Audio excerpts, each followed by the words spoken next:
অনেকেই বলেন কোনো সম্পর্ক যদি যাওয়ার হয় সে যাবে, আর থাকার হয় সে থেকে যাবে।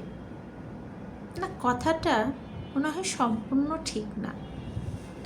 আপনি একটি গাছ নিয়ে আসলেন, সুন্দর টবে পুঁতলেন, তাতে একটু পানি দিলেন, যত্ন নিলেন, 2 দিন সে সুন্দর মতো ফুল দিল।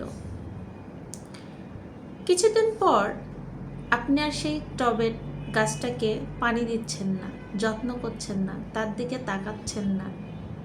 তখন আস্তে আস্তে সেই গাছের পাতাটা হলুদ হওয়া শুরু করলো, মাটিটা শুকিয়ে চৌচির হলো।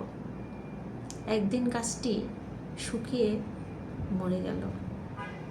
এটা কিন্তু গাছের দোষ না, এটাকে বলা হয় মেরে ফেলা। আপনি গাছটিকে মেরে ফেললেন। সম্পর্কের ক্ষেত্রেও ঠিক এই একই যুক্তি। একটা সম্পর্কে টিকে রাখতে গেলে সেই সম্পর্কটার পিছনে সময় দিতে হবে, আগলে রাখতে হবে, যত্ন করতে হবে, তাতে অভিমানের ছোঁয়া দিতে হবে।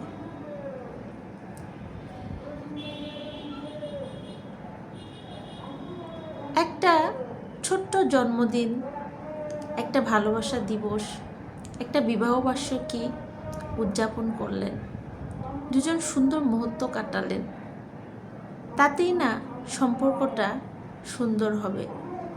যদি আপনি মনে করেন অনেক ব্যস্ততায়, অনেক কাজের মাঝে আপনি সময় দিবেন না, সে তো থাকবে। হ্যাঁ, সে তো থাকবে, হয়তো বা থাকবে, কিন্তু তার আশা আকাঙ্ক্ষা অপেক্ষাগুলো হারিয়ে যাবে। একটা মৃতপ্রায় সম্পর্কের সঙ্গে আপনি বসবাস করতেছেন, যেখানে কোনো স্বপ্ন নেই, আশা নেই, হাসি নেই, খুশি নেই। সে থাকছে, কিন্তু তার অপেক্ষা, তার স্বপ্ন, সেগুলোকে আপনি গলা টিপে হত্যা করেছেন। অপেক্ষারও কিন্তু শেষ আছে, ধৈর্যেরও কিন্তু শেষ আছে। দিনে দিনে এক পর্যায়ে চলতে চলতে সে সব কিছু শেষ হয়ে গেল। তখন শুধু দুজন বাঁচার জন্য বাঁচতেছেন। না তাতে আছে সৌন্দর্য, না আছে ভালোবাসা, না আছে রূপ, না গন্ধ, না অভিমান। ভালোবাসার মধ্যে যদি অভিমান নাই থাকলো, তাহলে সেটা কিসের ভালোবাসা? একটা ভালোবাসার মধ্যে খুনসুটি, আদর, সোহাগ, অভিমান সব কিছুই থাকবে। আপনি দিনের পর দিন অবহেলা, অযত্নে একটি সম্পর্ককে সামনে এগিয়ে নিয়ে যাওয়ার চেষ্টা করবেন, কিন্তু সেটা কতটা সময়, কতটা সুস্থকর হয়ে থাকবে আপনার জীবনে? সম্ভব না। সেটা অসুস্থ হয়ে ধীরে ধীরে ক্যান্সারের মতো রূপ ধারণ করবে।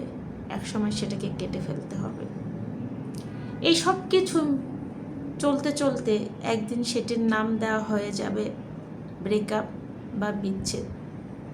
আর ওই যে ছলনার কথাই বলবেন, যে থাকার সে তো থাকবে, আর যে যাবার সে চলে যাবে। কথাটা মনে হয় মোটেই ঠিক না। সম্পর্কের যত্ন না নিলে, সময় না দিলে সে সম্পর্ক কখনোই টিকবে না। আশা করি একটু হলেও আমরা আমাদের সম্পর্কগুলোকে যত্ন করব, ভালোবাসবো, সময় দিব। দিন শেষে সবাই ভালো থাকে।